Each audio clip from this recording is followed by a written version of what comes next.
Shalom, selamat pagi Bapak Ibu Saudara-saudari yang dikasihi oleh Tuhan kita Yesus Kristus. Kita berjumpa dalam program Morning Call GPIB bersama dengan saya Pendeta Jefenet Latuheru, Pendeta Jemaat GPIB Maranatha Tanjung Selor yang melayani di Pospelkes Lembah Silo Gunung Seriang, Pospelkes Kanaan Pejalin, Pospelkes Anugerah Sekang. Kita bersyukur atas kebaikan Tuhan, kita dapat menikmati hari baru di pagi ini. Kita akan merenungkan firman Tuhan. Sebelum itu mari kita persiapkan Alkitab kita dari 1 Tawarik pasal 21 ayat 18 sampai 27. 1 Tawarik 21 ayat 18 sampai 27. Kalau sudah kita persiapkan, mari kita persiapkan juga hati dan pikiran kita. Kita mohon bimbingan Roh Kudus, kita berdoa. Allah Bapa dalam sorga, kami datang di hadirat-Mu yang Maha Kudus di pagi ini dalam kerinduan untuk mendalami firman-Mu. Kami mohon bimbingan kuasa Roh-Mu yang kudus menolong kami, memampukan kami untuk mengerti, memahami firman-Mu, terlebih di dalam melakukannya dalam kehidupan kami hari lepas hari. Pakailah hamba sebagai alat-Mu Tuhan, agar dalam setiap pemberitaan ini nama Engkau saja yang dipuji dan dipermuliakan, ya Tuhan. Bersabdalah ya Bapa, sebab kami umat-Mu siap untuk mendengarkan firman-Mu. Di dalam nama Kristus Yesus firman yang hidup kami berdoa. Amin. Bapak Ibu Saudara, pembacaan firman Tuhan dari 1 Tawarik pasal 21 ayat 18 sampai 27 yang menyatakan bagi kita, kemudian malaikat Tuhan menyuruh Gad menyatakan kepada Daud bahwa Daud harus pergi untuk mendirikan mezbah bagi Tuhan di tempat pengirikan Ornan orang Yebus itu. Lalu pergilah Daud sesuai dengan perkataan Gad yang diucapkannya demi nama Tuhan. Ornan sedang mengirik gandum. Ketika ia memalingkan diri, dilihatnya lah malaikat itu. Keempat anaknya yang bersama-sama dengan dia menyembunyikan diri. Ketika Daud sampai kepada Ornan, maka Ornan mengangkat mukanya dan melihat Daud. Lalu keluarlah ia dari tempat pengirikan, kemudian sujudlah ia kepada Daud dengan mukanya ke tanah. Berkatalah Daud kepada Ornan, "Berikanlah kepadaku tempat pengirikan ini, supaya aku mendirikan di sini mezbah bagi Tuhan. Baiklah, berikan itu kepadaku dengan harga penuh, supaya tulah ini berhenti menimpa rakyat." Jawab Ornan kepada Daud, "Ambillah, dan baiklah tuanku raja melakukan apa yang dipandangnya baik. Lihatlah, aku berikan lembu ini untuk korban bakaran, dan eretan-eretan pengirik ini untuk kayu bakar dan gandum untuk korban sajian. Semuanya itu kuberikan." Tetapi berkatalah Raja Daud kepada Ornan, "Bukan begitu, melainkan aku mau membelinya dengan harga penuh, sebab aku tidak mau mengambil milikmu untuk Tuhan, dan tidak mau mempersembahkan korban bakaran dengan tidak membayar apa-apa." Maka Daud memberikan kepada Ornan sebagai bayaran tempat itu emas seberat 600 shikal. Lalu Daud mendirikan di sana mezbah bagi Tuhan, mempersembahkan korban bakaran dan korban keselamatan, dan memanggil Tuhan. Maka Tuhan menjawab dia dengan menurunkan api dari langit ke atas mezbah korban bakaran itu. Lalu berfirmanlah Tuhan kepada malaikat itu supaya dikembalikannya pedangnya ke dalam sarungnya. Demikian pembacaan Alkitab. Terpujilah Kristus. Haleluya. Bapak Ibu Saudara-saudari yang dikasihi oleh Tuhan kita Yesus Kristus, teks pembacaan kita ini dilatar belakangi tindakan Daud yang tanpa seizin Tuhan melakukan sensus, menghitung orang Israel dengan mengikuti bujukan iblis, sehingga hal itu memiliki konsekuensi hukuman Tuhan yang mengakibatkan 70.000 orang Israel tewas karena bencana penyakit sampar di tengah-tengah kehidupan bangsanya. Ibu bapak saudara, yang menjadi persoalan di sini dari tindakan Daud tersebut ialah motivasi Daud yang sebenarnya ingin melihat seberapa besar pencapaian pribadinya atas kekuatan bangsanya tersebut. Bahwa semua keberhasilan, kehebatan yang terlihat bagi Daud itu dianggap sebagai hasil dari kemampuannya semata, dan kemudian akan membuat dia membanggakan dirinya. Hal ini jelas merupakan sebuah kesalahan, karena segala hal yang terjadi, segala hal yang diterima Daud sesungguhnya merupakan karya, kuasa, dan pemberian Allah baginya dan bangsanya, bukan justru sebaliknya. Nah, maka setelah Daud kemudian menyadari kesalahan tersebut, dia mengakui dosanya. Di ayat 18 pembacaan kita dikatakan melalui Gad, malaikat Tuhan memberikan sebuah petunjuk kepada Daud tentang apa yang harus dilakukannya, yaitu mendirikan mezbah bagi Tuhan dan mempersembahkan korban bakaran di tempat pengirikan Ornan orang Yebus. Tempat pengirikan itu adalah tempat para penuai-penuai gandum memproses pemisahan biji-biji gandum dan sekam sebelum kemudian itu disimpan di dalam lumbung. Itu artinya begini, tempat ini bisa dikatakan sangat memiliki peran penting bagi usaha atau kehidupan si pemiliknya. Yang menariknya di sini Ibu Bapak Saudara, digambarkan bahwa pada awalnya si pemilik ini yaitu Ornan dengan kerelaan hatinya dia ingin memberikan tempat itu ditambah dengan lembu, kayu-kayu dan gandum secara gratis. Namun Daud tidak mau. Daud tidak mau mempersembahkan sesuatu kepada Tuhan tanpa membayar apa-apa. Ia ingin memberi yang terbaik bagi Tuhan dengan cara berkorban, memberi dari apa yang dia miliki, belajar dari kesalahannya sebelumnya karena dia sadar dan dia belajar bahwa semua yang dimilikinya itu berasal dari Tuhan. Maka setelah Daud melakukan apa yang diperintahkan itu, dia mendirikan mezbah dan mempersembahkan korban bakaran. Di ayat 26-27 pembacaan kita dikatakan begini, maka Tuhan menjawab dia dengan menurunkan api dari langit ke atas mezbah korban bakaran itu. Lalu berfirmanlah Tuhan kepada malaikat itu supaya dikembalikannya pedangnya ke dalam sarungnya. Nah, Bapak Ibu Saudara, di sini Tuhan berkenan atas persembahan dan pertobatan Daud, dan seketika itu tulah pun berhenti menimpa bangsa Israel.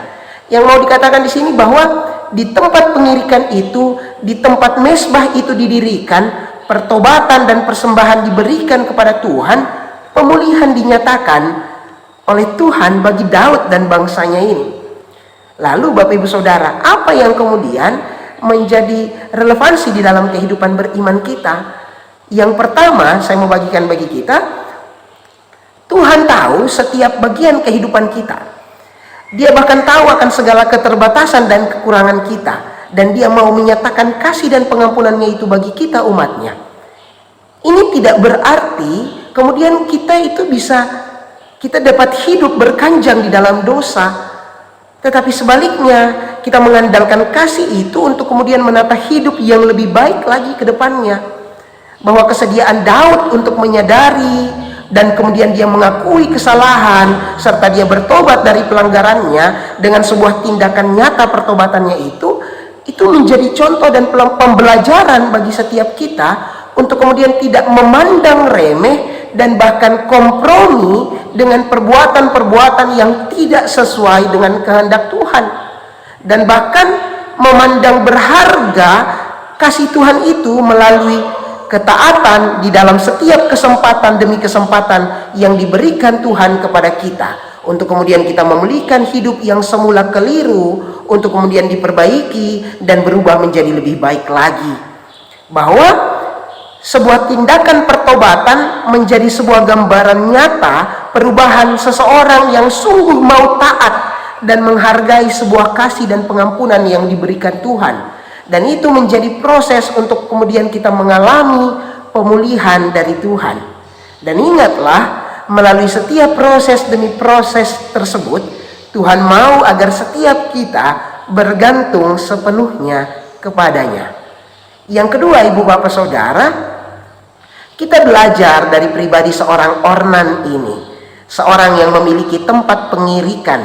Ketika Ornan mengatakan atas tempat miliknya itu, bahkan ternak dan isinya itu kepada Daud, dia bilang, ambillah, untuk kemudian dipakai Daud membangun mezbah Tuhan. Maka kita dapat memahami bagaimana Ornan adalah seorang pribadi yang menyadari bahwa apa yang dimilikinya itu, setiap bagian yang dia miliki adalah dari Tuhan. Maka dengan kerelaan hati dia tergerak untuk mempersembahkannya kepada Tuhan. Terlepas Bapak Ibu Saudara dari keinginan Daud untuk kemudian tetap membayar semuanya itu, namun kerelaan Ornan sejak semula ini itu menjadi pembelajaran bagi setiap kita tentang pribadi yang sedia memberikan yang terbaik dan bahkan yang terpenting dalam hidupnya hanya bagi Tuhan. Karena mungkin baginya jauh lebih berharga hidup yang dipakai oleh Tuhan untuk jadi saluran kasih dan berkat bagi sesama. Saya mau berbagi sedikit tentang salah satu contoh yang baru-baru saja terjadi di salah satu Pospelkes yang saya layani, yaitu tepatnya di Pospelkes Kanaan Pejalin. Sekitar 2 minggu lalu, Ibu Bapak Saudara, kami jemaat merasa sangat bersyukur karena diperkenankan Tuhan merasakan lagi salah satu kebaikan Tuhan bagi gereja ini, di mana sehubungan dengan rencana kegiatan pembangunan toilet dan gudang gereja serta lahan parkiran yang sejak dulu memang belum dimiliki gereja karena keterbatasan yang ada, salah satunya lahan yang sudah sangat terbatas di lingkungan gereja. Tapi puji Tuhan, sekitar 2 minggu lalu seorang bapak yang juga adalah warga jemaat kita, beliau ini memiliki lahan tepat di belakang gedung gereja, di mana di lahan tersebut beliau sudah tanami beberapa pokok tanaman buah, dan bahkan buah-buah itu sudah menghasilkan. Namun beliau dengan kerelaan hatinya berkenan untuk memberikan tanah tersebut secara cuma-cuma untuk gereja melakukan proses pembangunan tersebut. Meski kami jemaat sempat sepakat untuk memberikan tanda terima kasih dalam proses serah terima itu atas pemberian beliau, namun kemudian pemberian tanda terima kasih itu beliau berikan kembali kepada panitia pembangunan untuk segera melakukan proses pekerjaan pembangunannya. Karena bagi bapak itu, dia justru bersyukur karena apa yang ada pada dirinya atau apa yang dia miliki itu dapat dipakai sebagai saluran berkat bagi gereja Tuhan. Ibu bapak saudara yang dikasihi oleh Tuhan kita Yesus Kristus, salah satu contoh dari bapak ini dan juga belajar dari kisah Ornan, pemilik tempat pengirikan ini, dan masih banyak lagi pengalaman demi pengalaman pribadi-pribadi yang Tuhan mau pakai jadi saluran berkat. Setiap kita ibu bapak saudara dan saya belajar tentang betapa berartinya hidup yang mau dan sedia dipakai Tuhan, karena itu tidak hanya mendatangkan sukacita bagi orang itu sendiri, tetapi juga mendatangkan berkat bagi sesama. Ini bukan tentang seberapa besar atau kecil, bukan tentang seberapa banyak atau sedikit ukuran pemberian kita, tetapi tentang kesediaan untuk memberikan yang terbaik bagi Tuhan.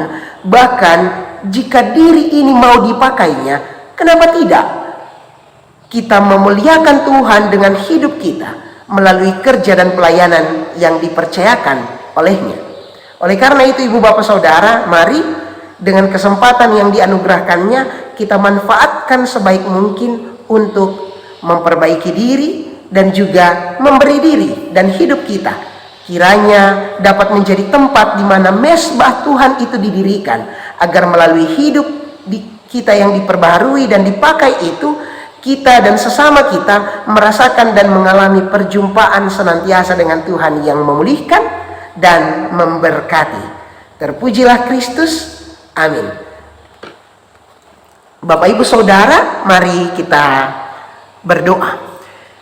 Bapa yang baik, terima kasih untuk firman-Mu yang menerangi kehidupan kami untuk kami mengawali dan menjalani hari ini. Kami belajar dan diingatkan untuk senantiasa menghayati apa yang ada di dalam diri kami, bahkan yang kami miliki sampai saat ini itu asalnya dari Tuhan. Maka kiranya dapat kami pergunakan sebagaimana mestinya seturut dengan apa yang Tuhan kehendaki. Kiranya jika Tuhan berkenan, hidup ini dapat dipakai bagi alat kasih-Mu di tengah-tengah hidup bersama dan bagi hormat kemuliaan nama Engkau ya Tuhan. Terima kasih ya Tuhan Yesus. Kami juga mau berdoa untuk segala apa yang telah, sedang, dan akan kami kerjakan di dalam ruang kehidupan yang Tuhan percayakan ini. Atas tempat di mana tangan-tangan kami boleh merendah, atas kaki-kaki kami boleh tempat di mana kaki-kaki kami boleh berpijak. Kiranya itu Tuhan pelihara dan Tuhan sertai. Itu membawa kebaikan yang kiranya atas perkenan Tuhan kami syukuri bersama dengan mereka yang kami kasihi. Kami berdoa bagi keluarga kami jauh maupun dekat. Kiranya Tuhan pelihara dan berkati mereka. Kami berdoa bagi gereja-Mu ini. Kiranya Tuhan memberkati para pelayan-pelayan-Mu dan seluruh warga jemaat yang turut ambil bagian di dalamnya. Kami berdoa bagi bangsa dan negara ini, para pemimpin dan juga mereka yang memberi diri di dalam pengabdian untuk membangun bangsa dan negara ini, khususnya juga para anak-anak Tuhan di dalamnya. Kiranya Tuhan berkati dan Tuhan sertai. Kami berdoa bagi mereka yang saat ini sedang berada di dalam pergumulan, kiranya Tuhan kuatkan dan Tuhan pulihkan. Kami berdoa bagi mereka yang bersuka cita untuk hari dan kesempatan-kesempatan yang baik yang boleh dianugerahkan Tuhan bagi kami. Kiranya senantiasa kami bersyukur, dan syukur itu boleh berbau harum dan berkenan di hadapan-Mu ya Tuhan. Kami mau mengawali hari yang baru ini ya Tuhan. Tolonglah kami, tuntun dan iringilah kehidupan kami. Kami mau hidup senantiasa bersandar dan mengandalkan Tuhan. Ampunilah salah dan dosa kami yang melawan kehendak-Mu. Dalam nama Tuhan Yesus Kristus kami berdoa dan mengucap syukur. Amin. Selamat pagi Bapak Ibu Saudara, selamat beraktivitas, tetap semangat, Tuhan Yesus memberkati.